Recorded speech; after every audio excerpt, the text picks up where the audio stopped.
దేశంలో అన్ని దగ్గరలకు మన గద్వాల సీడే పోతుంది. మన జోగులాంబ గద్వాల జిల్లాలో ఉన్న సీడే అంతటా కూడా పత్తి రైతులు వాడతారు. కానీ ఇక్కడ మాత్రం నిమిషానికి మిమ్మల్ని వేధిస్తా ఉన్నారు. నిమిషానికి ఎవరైతే ఈ కంపెనీలు ఉంటాయో, వాళ్ళ యాజమాన్యాలు ఉంటారో, వాళ్ళకి సంబంధించినటువంటి మధ్యలో ఉండే దళారులు ఉంటారో, మీ కష్టాన్నంతా కూడా వాళ్ళ దగ్గర పెట్టుకుంటున్నారు. పోయినసారి జనం బాటకు వచ్చినప్పుడు ఒక్కొక్కరిని పలకరించి చూసినాం. మా పొలం కుదవబెట్టుకున్న మా దళారుల దగ్గర డబ్బులు వచ్చేంత వరకు కూడా పొలం రాదు. అట్లా పొలం ఎకరాలు కోల్పోయినటువంటి రైతులు అనేక మంది ఉన్నారు. మరి వాళ్ళందరూ కూడా కలెక్టర్ గారి సమక్షంలో మాట ఇచ్చి 2 నెలలైంది, ఇంతవరకు కూడా బకాయిలు ఇస్తలేరు. ఇప్పుడు ఎగబెట్టేటటువంటి ప్రయత్నం చేస్తా ఉన్నారు. కాబట్టి గద్వాల ఖచ్చితంగా రావాల్సిందే. వచ్చి ఇక్కడి నుంచి నేను ప్రభుత్వానికి హెచ్చరిక చేస్తా ఉన్నా, కరెక్ట్ వారం రోజుల టైంలో ఏదైతే మా సీడ్పత్తి రైతులకు బకాయి ఉందో ఎటువంటి కొర్రీలు లేకుండా అవి మీరు విడుదల చేయాల్సిందే. మీరు గనక అవి విడుదల చేయకపోతే అవసరం అంటే తెలంగాణ వ్యాప్తంగా ఉన్నటువంటి వాళ్ళందరం కూడా ఇదే గద్వాలకు వస్తాం, ఇక్కడే కూర్చుంటాం, దీక్షకు దిగుతాం. బిడ్డ జాగ్రత్త. మరి ఎవరైనా సరే, ఏ రాజ్యమైనా సరే 2 అన్నలకు భయపడుతుంది. ఒకటి అడవిలో ఉండే అన్నకు, ఇంకోటి రైతన్నకు. అంతేనా? ఇవాళ అడవిలో ఉండే అన్నలకు భయపడుతున్నారు కాబట్టే వాళ్ళని కర్కశంగా అణిచివేసే ప్రయత్నం చేస్తా ఉన్నారు. దారుణాతి దారుణంగా మానవ హక్కుల ఉల్లంఘన చేసి వాళ్ళని చంపుతా ఉన్నారు. దుఃఖపడుతున్నాం, చూస్తున్నాం మనం. ఇంకో పక్క రైతన్నల మీద దాష్టికం. కష్టపడి పొద్దున 10కి పోతే బయటకి సాయంత్రం 8-9 అయినా కూడా తోట నుంచి ఇబ్బంది పడి కష్టపడి వచ్చే రైతన్నను దారుణంగా ఇబ్బంది పెడతా ఉన్నారు. 1 కాదు 2 కాదు. ఇవాళ కరెంటు అర్ధరాత్రి వస్తుంది. మరి మొత్తం కుటుంబాన్ని ఇడిచిపెట్టాలి, ఇంటికాడ వైఫ్ ని పిల్లల్ని అందరినీ వదిలిపెట్టాలి. వాళ్ళు ఎట్లుంటారో అని రందో పక్కన, మరి అక్కడికి పోతేనేమో పామో తేలో ఉడుతుందనే బెంగ ఇంకో పక్కన. మరి ఇంత పెద్ద మనుషులు వచ్చిందే, ఇయ్యరాదా కరెంటు? పరిశ్రమలకైతే ఇయ్యొచ్చు, బ్యాంకులకు 1000 కోట్లు డబ్బులు ఎగబెట్టేటటువంటి పరిశ్రమలకైతే కరెంట్ ఇవ్వచ్చు. కానీ మరి కష్టపడే రైతులకు కరెంట్ వస్తలేదు. దాని మీద ఖచ్చితంగా మనం అడగాల్సిన అవసరం ఉన్నది. టైంకు యూరియా దొరుకుతలేదు. యూరియా ఇయ్యమంటే ఫోన్లో యాప్ పెడతారంట, ఆ యాప్ చూసి మనం బుక్ చేసుకోవాలంట. నేను ఒకటే మాట అడుగుతున్నా, మా రైతుల దగ్గర అయితే చిన్న ఫోన్లు ఉన్నాయబ్బా, ఎర్ర బటన్ పచ్చ బటన్, చిన్న ఫోన్ ఉంది మా దగ్గర. మరి మొదలు మా అందరికి ఐఫోన్లు ఇవ్వండి, ఆ తర్వాత యాప్ పెట్టుర్రి. అంతేనా? అందరికి ఐఫోన్లు ఇవ్వండి, ఆ తర్వాత యాప్ పెట్టుండ్రి. పెడితే మేము కూడా నేర్చుకుంటాం కదా, అదేం బ్రహ్మ విద్య కాదు. కానీ మా దగ్గర ఫోనే లేదు.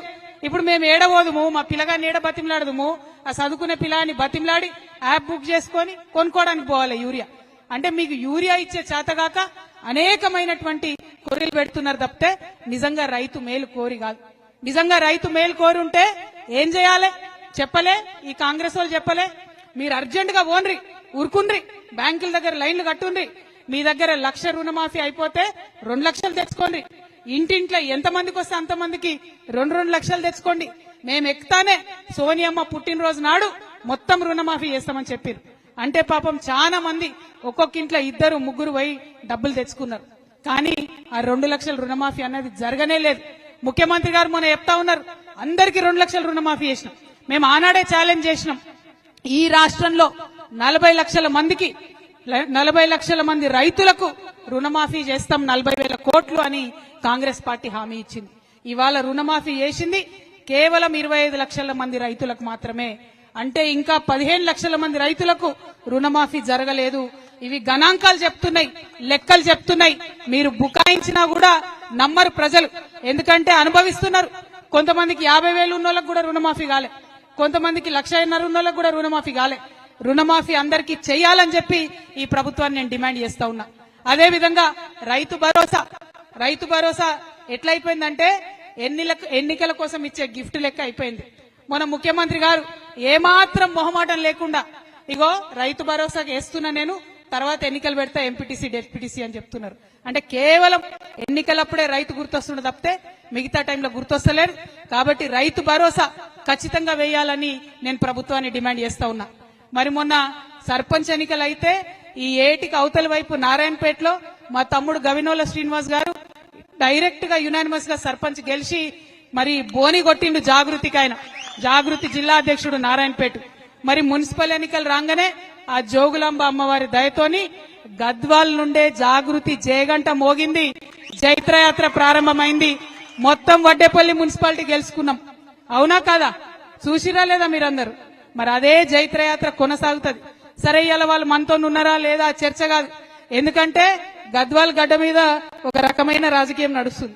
ఏ పార్టీలు ఎవరు గెలిచినా అధికారం పెట్టుంటే అటే పోయేటట్టు ఉన్నారు. అంటే అప్పటిదాకా ముఖ్యమంత్రి మున్సిపల్ చైర్మన్ పిలుచుకోలే, కానీ ఒక్క వడ్డేపల్లిలా జాగృతి జెండా ఎగరంగానే దాబాబు అని చెప్పి పిలుచుకొని అందరితో ఫోటో దిగిరంట. అంటే ముఖ్యమంత్రి దగ్గర నుంచి మొదలు పెడితే ప్రతి ఒక్కరికి కూడా ఏ పార్టీలో గెలిచినా మా పార్టీలకు రావాలనే ఒక పిచ్చి రాజకీయం గద్వాల్లో నడుస్తుంది. నేను ఇవాళ ఎమ్మెల్యే గారిని అడుగుతున్నా, మీకు ధైర్యం ఉంటే, మీకు దమ్ముంటే, మీకు చిత్తశుద్ధి ఉంటే మీరు ఏ పార్టీయో రేపు ప్రెస్ మీట్ పెట్టి చెప్పండి. ఎక్కువ వేరే ఏం చేయదు. మీరు ఏ పార్టీయో చెప్పండి. ఏ పార్టీలో ఉన్నామో చెప్పుకోలేనటువంటి వాళ్ళు మీరు ప్రజలకు ఏం చేస్తారో ఎట్లా చెప్తారు? అంటే నువ్వు కాంగ్రెసా, నువ్వు బీఆర్ఎస్ఆ? నువ్వు కాంగ్రెస్ చేసే పనులు చేస్తావా ప్రజలకు, లేదా బీఆర్ఎస్ వాళ్ళు చెప్పే పని చేస్తావా? మరి ఏం చేస్తావు? ఏం చేయకపోతే ఎందుకున్నట్టు ఎమ్మెల్యే? రాజీనామా చేయి రాజీనామా. ఎందుకు అడుగుతా ఉన్నా అంటే బీఆర్ఎస్ పార్టీ నన్ను సస్పెండ్ చేసింది.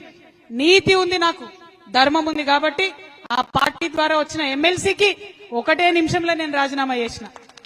నియత్ ఉండాలి, రాజకీయాలు చేయాలంటే నియత్ ఉండాలి, ధైర్యం ఉండాలి. ధైర్యం ఉంటేనే ప్రజాసేవలో ముందడిగే వస్తుంది. మరి ఇక్కడ ఎమ్మెల్యే గారిని అడుగుతా ఉన్నా నేను, మీరు ఏ పార్టీలో ఉన్నారు చెప్పండి ఫస్ట్ ప్రెస్ మీట్ పెట్టి. ఇందాక తమ్ముడు రంజిత్ అన్నట్టు ఈయన నెల నెలకు బీఆర్ఎస్ పార్టీకి చందా ఇస్తున్నంట. ఇయ్యడానికి వీరికి ఇంగితం లేకపోతే తీసుకోవడానికి బీఆర్ఎస్ పార్టీ కానీ ఇంగితం ఉండాలి కదా. మరి వాళ్ళు ఎందుకు తీసుకుంటున్నారన్న విషయం వాళ్ళు కూడా ప్రజలకు ఖచ్చితంగా చెప్పాల్సినటువంటి అవసరం ఉంది. మరి అది బీఆర్ఎస్ అయినా ఇప్పుడు వచ్చిన కాంగ్రెస్ అయినా 12 ఏళ్ళు అవుతుంది. మనం చిన్నప్పుడు చదువుకునేది గుర్తుంది కావచ్చు మీ అందరికీ. బిరబిరా కృష్ణమ్మ పరుగులిడుతోంది అంటే మనం మంచిగా పెద్ద పాట అనుకొని పద్యం అనుకొని నేర్చుకున్నాం చిన్నప్పుడు. కానీ ఇప్పుడు కూడా బిరబిరా కృష్ణమ్మ మనని దాటుకొని పరుగులెడుతుంది తప్పితే మన నడిగడ్డకు మాత్రం నీళ్లు వస్తలేవు. తుంగభద్ర తన్నుకుంటూ వెళ్ళిపోతుంది మన దగ్గరికి వెళ్ళి తప్పితే మన ప్రాంతానికి నీళ్లు వస్తలేవు. అటు తుమ్మిళ్ళ నుండి సగం కెపాసిటీ వర్క్ అవుతుంది. ఇటు నెట్టెంపాడైతే నా చిన్నప్పటి నుంచి నడుస్తూనే ఉంది నత్త నడకన. నత్తలు కూడా సిగ్గుపడుతున్నాయట, మమ్మల్ని ఇట్లా నెట్టెంపాడుకు కంపేర్ చేయకండి, దరిద్రంగా ఉంది, మమ్మల్ని అవమానం చేయకండి అని చెప్పి. నెట్టెంపాడది ఆ పరిస్థితి ఉంది. అంటే ఇక నీళ్ళు ఎప్పుడు రావాలి నడిగడ్డకు? మరి మన కష్టాలు ఎప్పుడు తీరాలి? రైతు అనేటోడు గుండె మీద చెయ్యేసుకొని ఎప్పుడు పడుకోవాలి? ఈ విషయాల్ని దయచేసి ఆలోచన చేయాలి. అందుకే నేను కోరేది మిమ్మల్ని, అది బీఆర్ఎస్ కంప్లీట్ గా నడిగడ్డను మోసం చేసింది, ఫెయిల్ అయిపోయింది బీఆర్ఎస్ పార్టీ నడిగడ్డలో. కాంగ్రెస్ పార్టీ 2.5 ఏళ్లైంది వచ్చి ఏదో చేస్తామని చెప్పొచ్చిర్రు, కంప్లీట్ గా వాళ్ళు విఫలమైంది. మరి వాళ్ళ జరగాల్సింది ఏమున్నది? నాగర్ కర్నూల్లో నిన్న జరిగినటువంటి ఘటనలో మరి మాట్లాడాల్సినటువంటి అవసరం ఉన్నది. నీళ్లు రాకపోతే అడగాల్సినటువంటి అవసరం ఉన్నది. అట్లా అడిగేటోళ్లు కొత్త వాళ్ళు రావాల్సినటువంటి అవసరం ఉన్నది. కాబట్టే మీ అందరి దయతోని ఒక ముందడుగేస్తున్నాం. ఖచ్చితంగా ప్రభుత్వంలో ఎవరున్నా సరే ప్రజలకిచ్చినటువంటి మాటలు, ప్రజలకిచ్చినటువంటి హామీలు మీరు ఇయ్యాల్సిందే అని చెప్పి నిలదీసి అడగడానికే తమ్ముడు ప్రవీణ్ చెప్పినట్టు ఒక ఆయుధాన్ని అయితే నూరుతా ఉన్నాం. ఆ ఆయుధం, ఆ కొత్తగా వచ్చేటటువంటి ఆ రాజకీయ శక్తి ఖచ్చితంగా మీ అందరికి కూడా ఆయుధం అవుతుంది. ఈ నడిగడ్డకు నీళ్లు తీసుకొచ్చేటటువంటి ఒక వజ్రాయుధంగా మీ ముందుకు వస్తామని తెలియజేస్తా ఉన్నాం.